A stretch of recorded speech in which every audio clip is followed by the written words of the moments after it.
Olá, meus amigos. Para você que assistiu os dois vídeos curtinhos, né, que eu postei essa semana, finalmente eu e a Sandra conseguimos, viu, gravar o vídeo, sim, e ela já editou e já postou no Mormonismo Sem Censura, tá? Então, se você for lá, você vai poder assistir o nosso bate-papo, tá? Eu vou entrar direto aqui na história do nosso brasileirinho de hoje, porque ele tem uma surpresinha aqui pra gente. Uma Ele tem algo interessante que ele divide com a gente aqui, tá? Então ele fala o seguinte: Olá, Vânia, tudo bem? Espero que sim. Minha história no mormonismo começa em 2016, quando um colega meu de escola começaria a me falar da igreja. Nessa época eu havia recém-completado meus 14 anos. Eu, um jovem comum como qualquer outro. Esse meu amigo era filho de um bispo e tinha família altamente centralizada no currículo Mormon. Esse meu amigo, que irei chamar de Mateus, é um nome fictício, tá? Vivia me convidando para atividades e para ir aos domingos na igreja. Eu sempre negava pelo fato de não ter terno na época, já que não tínhamos o costume de ir a festas ou eventos importantes. Quando chegou 2017, tive uma grande perda na minha família. Uma pessoa muito próxima que eu tinha acabou falecendo e eu praticamente fiquei sem rumo na vida. Mateus, como um grande amigo, começou a intensificar a pregação do Evangelho Mórmon e começou a falar sobre o plano de salvação, que realmente era algo que eu estaria precisando ouvir naquele momento. Presta atenção, tá? Comecei a receber a visita dos missionários, que logo de cara já queriam que eu lesse uma parte do livro de Mórmon com o seguinte acordo: olha aqui. Se eu sentisse algo, eu já poderia marcar meu batismo. Menti para eles que iria ler e daria resposta no dia seguinte. Eu acabei passando uma conversa neles e falei que iria pensar mais. Passou o ano de 2017, chegando 2018, novamente comecei a receber a visita dos missionários, que dessa vez conseguiram me convencer a me batizar. Meu batismo foi em novembro daquele ano. Lembro da entrevista para o meu batismo, onde um elder me perguntou se eu já teria tido relações homossexuais. Achei aquilo muito estranho. Chegando 2019, comecei a ter alguns problemas com a igreja, principalmente com outros jovens. Eu, como uma pessoa carente e sem muitos amigos, tentava sempre me aproximar dos outros jovens da minha ala e estaca, e nunca obtive sucesso. Lembro de estar em um acampamento e uma panelinha de jovens da estaca ficava falando muito mal, ou ficava rindo de jovens de outras alas e falando muito mal de cada um. Era uma fofocaiada braba. Me sentia triste e cada vez mais isolado e excluído por parte desses jovens. Era triste e ao mesmo tempo revoltante. Na rua era normal encontrar esses jovens e eles simplesmente passarem do seu lado e virarem o rosto para fingirem que não te conheciam. Bem, tirando isso, eu seguia o currículo Mormon 100%, guardava a castidade, cumpria com a palavra de sabedoria e também tinha uma recomendação limitada para entrar no templo para fazer batismos pelos mortos, porque ele era jovem, né? Lembra que ele tinha aqui uns 15 ou 16 anos de idade, 16 anos de idade, tá? Vânia, cheguei ao ponto que queria a todo custo ter um chamado na igreja. Comecei a incomodar meu bispo para receber um chamado. Foi quando virei secretário adjunto. Era algo inesperado, já que eu pensava que seria algo envolvendo história da família ou algo do tipo. Como sempre, fui um rapaz que lê bastante notícias e se mantém informado. Lembro-me da entrevista com o líder da estaca, onde ele foi me conferir o chamado de secretário, e ele me disse que eu estava errado em questões políticas e que o que eu apoiava era contrário aos mandamentos da igreja. Fiquei confuso, eu pensava que a igreja não se envolvia com política e que seus membros eram totalmente livres nesse quesito. Bem, chegou a pandemia e eu comecei a ficar mais em casa. As reuniões tinham sido totalmente interrompidas. Olha só isso aqui. Passando um tempo, acabei gostando de um garoto. Ele não era do meu estado, Ficamos muito amigos e durante uma partida de um jogo que jogávamos muito online, né? Começamos a falar algumas coisas e aconteceu que trocamos fotos íntimas. Foi um bom momento até, não nego. Ele dá risadinha aqui. No dia seguinte, me senti culpado, e fui falar com o bispo para me arrepender do erro que eu havia cometido.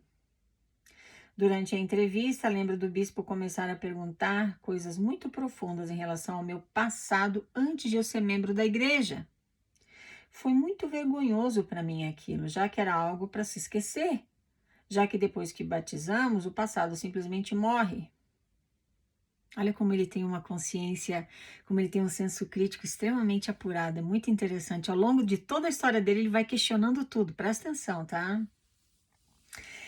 Achei estranho o bispo ter anotado em um caderno meu pecado, já que a doutrina ensina que depois de confessar, Deus esquece nosso pecado, não é?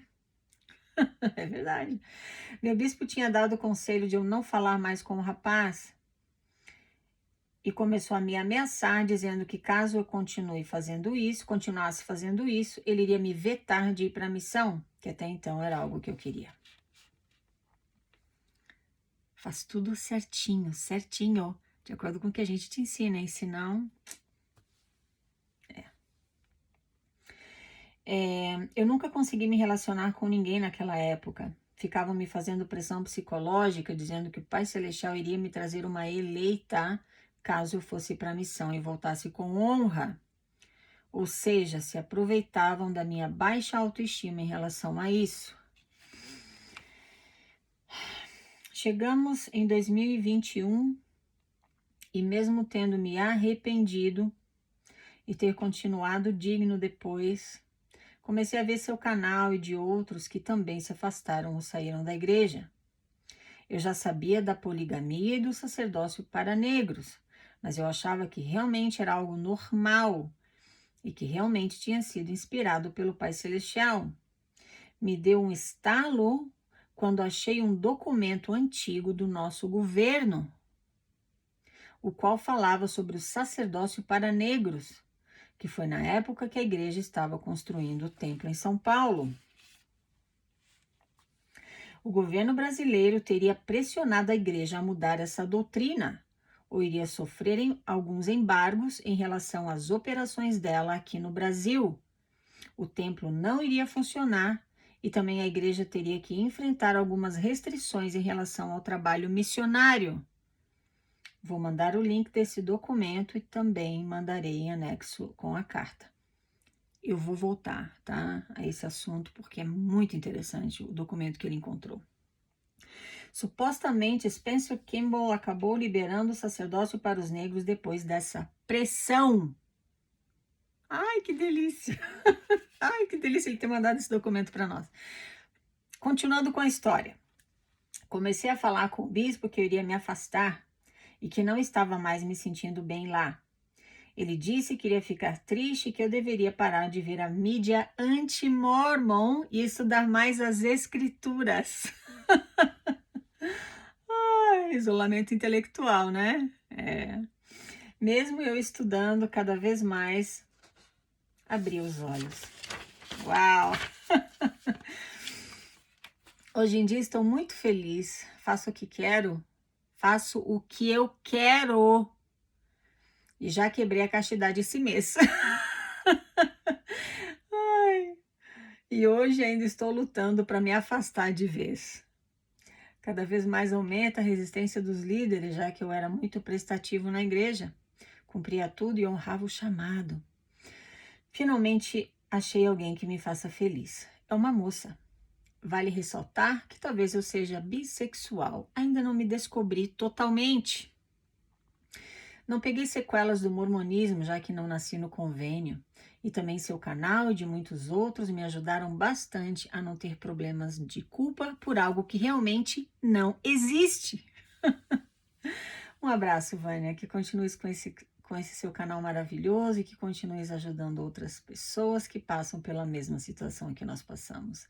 Meu querido, um grande beijo para você, um grande abraço, viu? E o meu sincero agradecimento por você ter mandado aqui a tua experiência pra gente. Você revela aqui essa pessoa incrível que você é. Você tem uma maturidade e um senso crítico maravilhosos, especialmente levando em conta a tua idade, né? Você deve estar agora com uns 19, 20 anos, se eu não estiver enganada, né? Então, parabéns, viu? E obrigada por dividir com a gente isso, essa tua história. Bom, eu quero chamar atenção, né, para alguns pontos aqui da história do nosso amigo. Ele fala o seguinte: no começo, né, quando ele conhece os missionários, o que que os missionários falam para ele? Olha, você vai. Eu acho engraçado porque hoje eu vejo, né, essa estratégia pelo que ela realmente é, né? E é muito engraçado, é muito perspicaz, né? O acordo era o seguinte, ó, você vai ler esses trechos aqui do livro de Mormon, Moroni 6, acho que 5 e 6, né? Alguma coisa assim.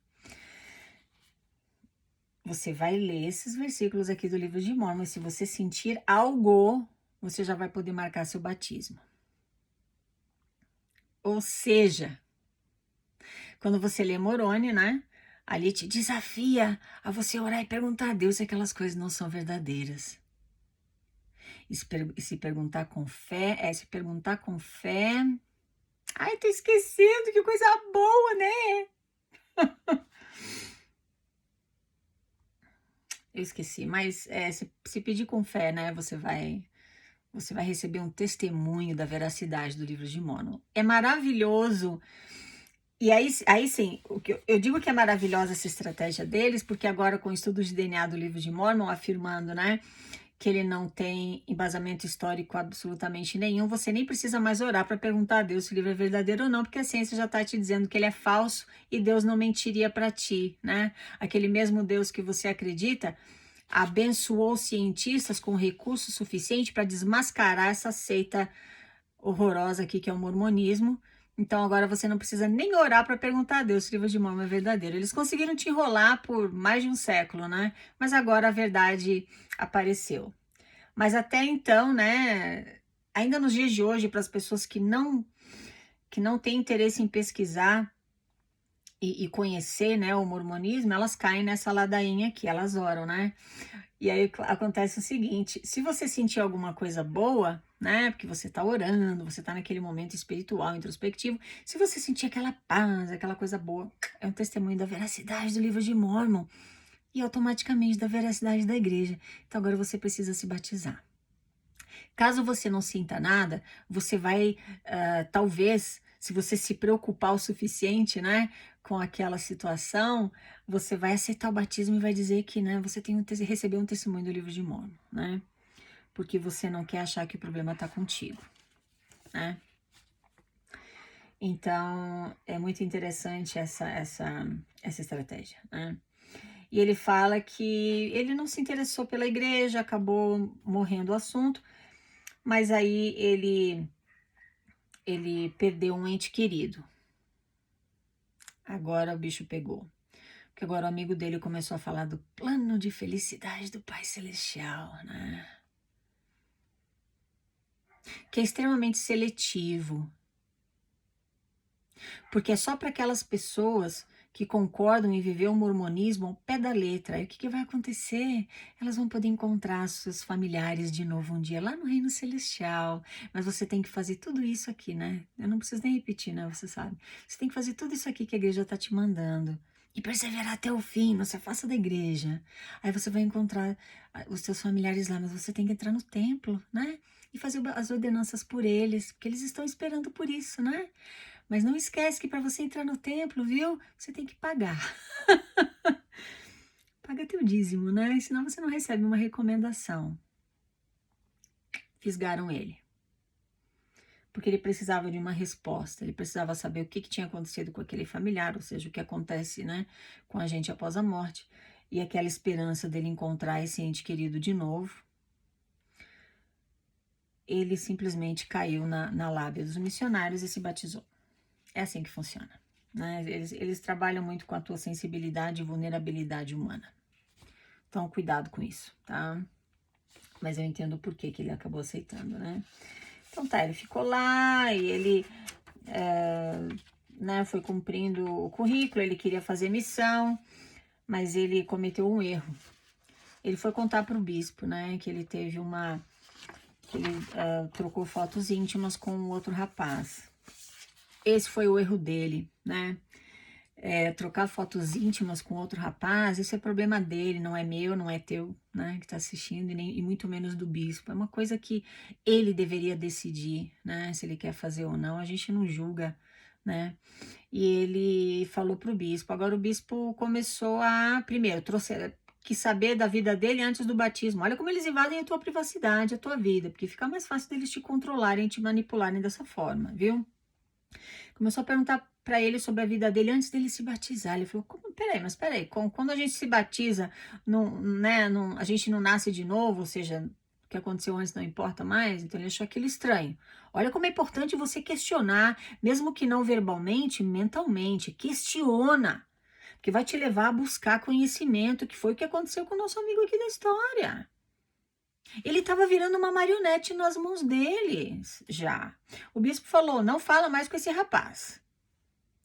Para de procurar coisas para de procurar mídia anti-mormon. Estuda mais as escrituras. Olha, se você continuar falando com esse rapaz, eu não vou deixar você ir para a missão. Entende o controle? Marionetezinha aqui, né? Você só se relaciona com o que eles querem, do jeito que eles querem, e você tem que adorar aquelas bênçãos que eles dizem que você vai receber. Eles falaram aqui para ele, né? Ele começou a escutar que se ele fizesse uma missão honrosa, né? Ele iria, quando ele voltasse da missão, o Senhor iria abençoá-lo com uma eleita. Peraí, a tua orientação sexual é irrelevante. No caso dele, ele se vê como bissexual, e eu adorei o que ele fala aqui: eu ainda estou me descobrindo sexualmente. Isso é uma jornada individual, não sou eu que tenho que te falar, não é o pai ou a mãe ou o bispo, ou seja lá quem for. O indivíduo tem que se descobrir, tem que se conhecer, porque você nasce com uma identidade, isso é uma realidade que, quer queira, quer não, é assim que funciona, né? Então, ele como bissexual, e se ele decidir ao longo dos anos que ele na verdade quer um homem como companheiro dele? Ah, mas a igreja já decidiu que vai ter que ser uma mulher. Porque a heterossexualidade é a única orientação sexual que embasa o plano de felicidade do Pai Celestial, que é o Deus Mormon.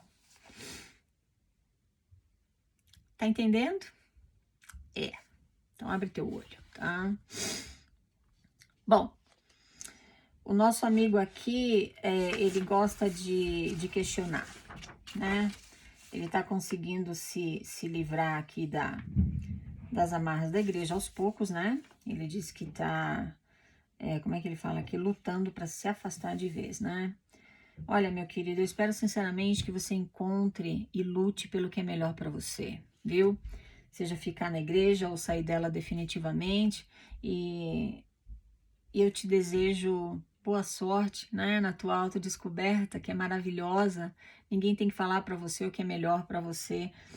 É você que tem que descobrir e buscar isso por si mesmo, porque você tem a capacidade de fazer isso. Você tem a capacidade intelectual de encontrar o que é melhor para você, né, e viver de acordo, sem que ninguém te prometa, né, uma eleita. Que eleita? E se eu não quiser uma eleita? Se eu quiser um eleito? Ai, querido, né? Bom, ele pesquisando, né? Ele encontrou um documento que agora, na verdade, eu considero isso uma segunda parte desse vídeo, né? Da história desse brasileirinho de hoje, mas eu não posso deixar de ler para você isso aqui, tá? Lembra que eu já falei para você que a construção do templo em São Paulo foi basicamente responsável pelo fato da igreja ter decidido liberar o sacerdócio aos negros? Foi o fator responsável pela revelação do profeta que não profetiza, Spencer W. Kimball, pois é. Ele encontrou esses documentos aqui na internet, tá? Deixa eu ver aqui, só um pouquinho, peraí. Se estiver escutando barulho é meu marido, tá? Ele levantou, ele acordou. Bom, deixa eu ver aqui. Tá. O governo brasileiro entrou em contato com o consulado, peraí.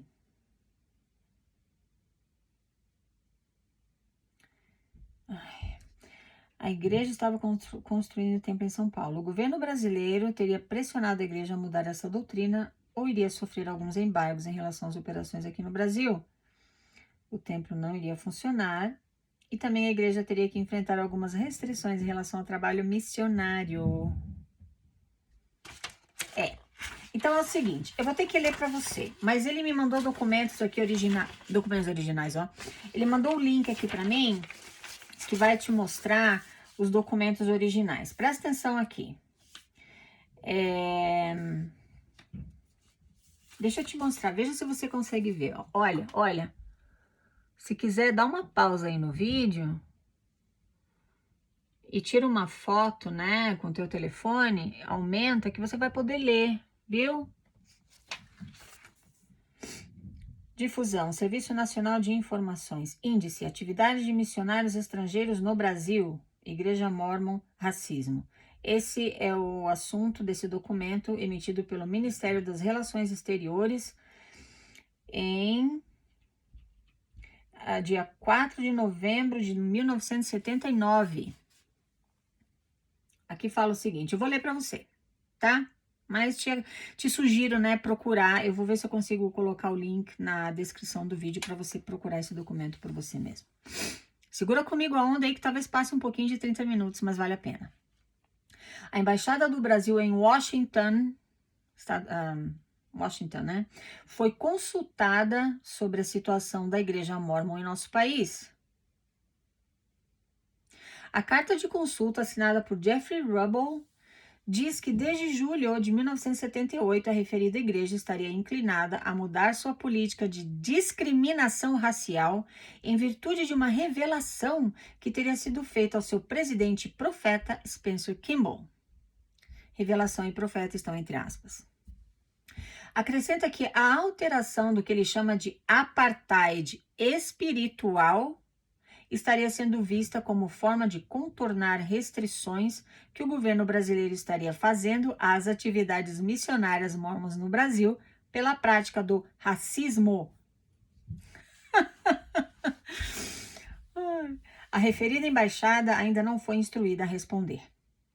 A carta, porém, reúne elementos úteis para um juízo sobre a conveniência de entrada no Brasil de pregadores da religião em apreço e contém subsídios para informação relativamente à concessão de vistos para a admissão a título temporário ou permanente de religiosos estrangeiros no território brasileiro, bem como para o controle adequado de suas atividades no Brasil.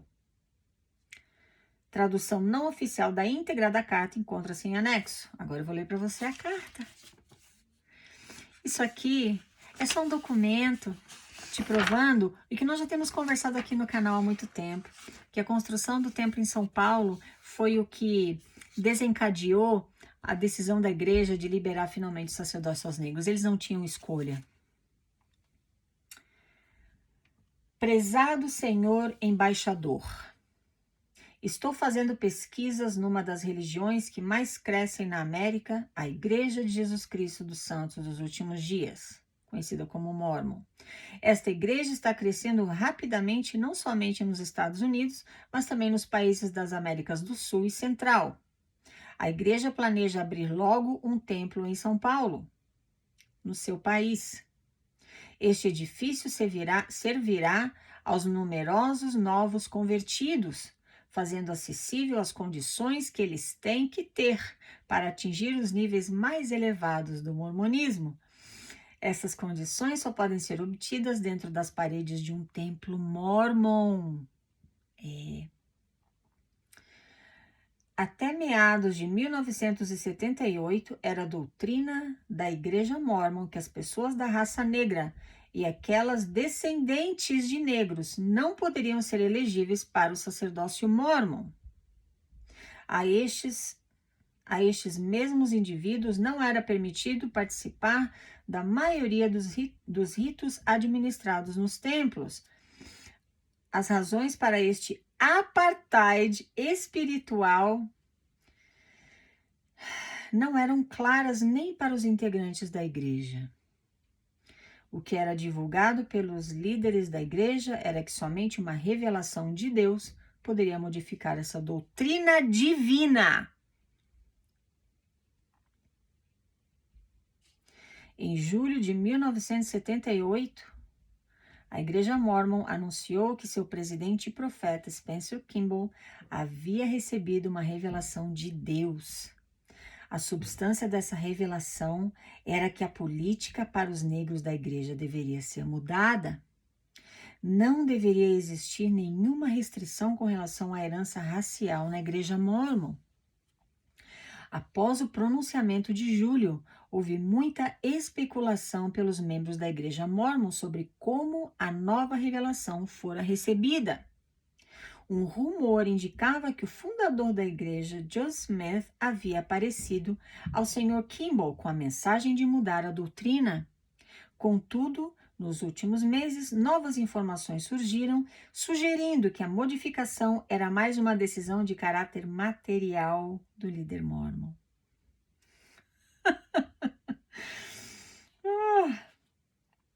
Há, porém, um rumor que parece persistir.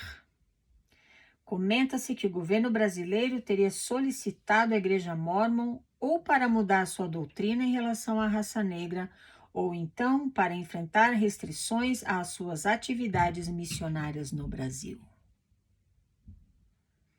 Além disso, disse que o novo templo em São Paulo não teria permissão para ser aberto até que as restrições raciais fossem abolidas. O senhor, como representante oficial do seu governo junto aos Estados Unidos, tem alguma informação a este respeito? Se não, poderia me indicar outra repartição do seu governo que possa dar essa informação? Muito obrigado. Sua ajuda neste caso seria muito apreciada. Sinceramente, Jeffrey Rubble. Essa carta é de... eu não sei a data aqui não, mas eu vou te mostrar aqui a carta. Olha. Tá vendo? Agora a gente consegue entender melhor, né? Com detalhes o que aconteceu, viu? Nós já sabíamos, né, que a construção do templo em São Paulo havia causado essa mudança de postura em relação à igreja com relação aos negros. Eu adorei esse termo porque ele é perfeito para essa situação, apartheid espiritual.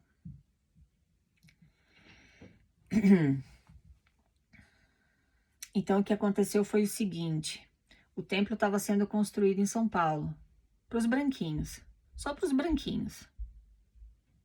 Mas o governo ficou sabendo que os negros não poderiam entrar naquele templo. Então, o governo brasileiro é responsável pelo fim da segregação racial ou do apartheid espiritual praticado pela Igreja de Jesus Cristo dos Santos dos Últimos Dias, desde o século XIX até 1978. Não foi o Deus Mórmon que mandou revelação coisíssima nenhuma. Foi o governo brasileiro que falou para eles o seguinte: peraí, como assim? Vocês vão construir um prédio aqui no Brasil. Vocês querem trazer missionários dos Estados Unidos para pregarem, para divulgarem a igreja de vocês no nosso território. E vocês estão me dizendo que os negros não podem entrar naquele templo, naquele edifício? Tá tudo bem. Vocês têm duas opções. Tá na carta. Tá aqui. Vocês têm duas opções. Ou vocês acabam com esse apartheid espiritual, permitem a entrada dos negros nesse prédio, ou vocês vão ter que lidar com as restrições da pregação da igreja de vocês aqui no país.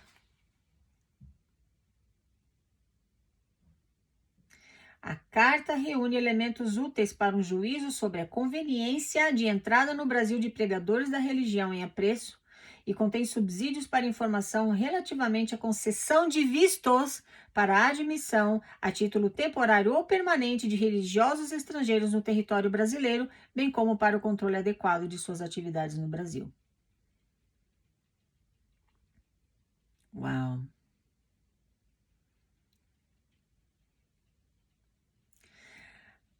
A alteração do que ele chama de apartheid espiritual estaria sendo vista como forma de contornar restrições que o governo brasileiro estaria fazendo às atividades missionárias mormons no Brasil pela prática do racismo.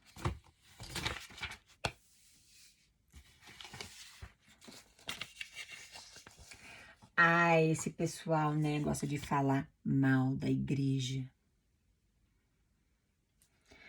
Eu estou te apresentando um documento. Um documento que comprova para você que não foi Deus quem acabou com o apartheid espiritual na tua igreja, foi o governo brasileiro, do qual eu sinto muito orgulho agora.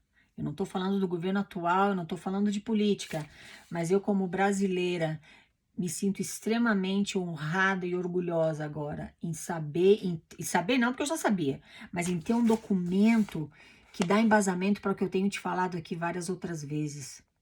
Que o que acabou com a segregação racial na Igreja de Jesus Cristo dos Santos nos últimos dias, o que acabou com o apartheid espiritual na igreja foi o governo brasileiro. Eles poderiam estar praticando racismo ainda, não tem problema, só que os americanos iam ser impedidos de entrarem no Brasil para pregarem o evangelho mórmon. Opa! Gastaram uma fortuna com esse templo. Agora, como é que faz? O governo vai limitar as atividades na igreja no Brasil? Não pode. O Brasil, se eu estiver errada, me corrija, tá? Mas até onde eu sei, o Brasil foi o primeiro local na América do Sul em que a igreja chegou. Me corrija se eu estiver errada, porque essa é a ideia que eu tenho. Mas agora o governo brasileiro falou, não, peraí. Ou muda essas restrições, esse apartheid espiritual que vocês praticam, ou nós vamos vigiar e limitar as atividades dessa igreja, da igreja de vocês aqui no nosso país. Ai, tá tudo bem, né? Não tem problema, né? O Kimball tratou de receber uma revelação do Deus Mormon, né? Que é aquele Deus capitalista, né? Que precisa do teu tempo, dos teus bens, dos teus talentos, da tua energia, né? Para ele continuar, né? Como é que fala? Para que ele possa continuar solidificando e aumentando, né, o capital material dele, né?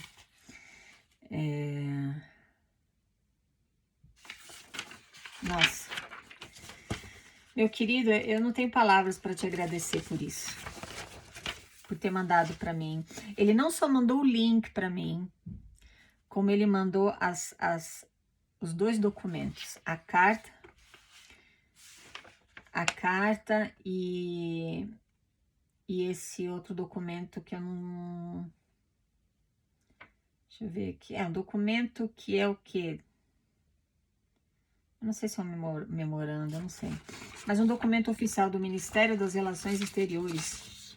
Ministério das Relações Exteriores. Eu tô meio sem palavras aqui, porque a verdade sempre vem à tona, né?